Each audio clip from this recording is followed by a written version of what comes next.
Ang bahaging ito ay hatid sa inyo ng Department of Agriculture Region 12. Bumuo na ng Provincial Task Force ang pamahalaang panlalawigan ng Sultan Kudarat.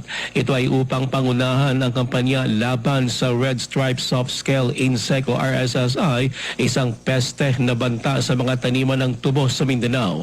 Kasunod ito ng isinagawang Mindanao Stakeholders Forum on RSSI Infestation in Sugarcane sa bayan ng Isulan.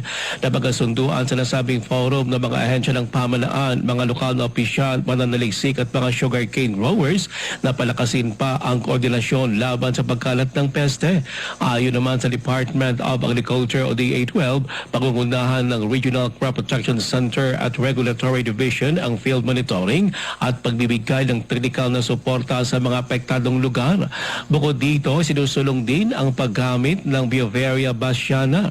Ito ay isang biological control fungus na sinusubok bilang mas ligtas at environment-friendly na panlaban sa RSSI upang mabawasan ang paggamit ng kemikal na pestisidyo at maprotektahan ang industriya ng tubo sa Mindanao.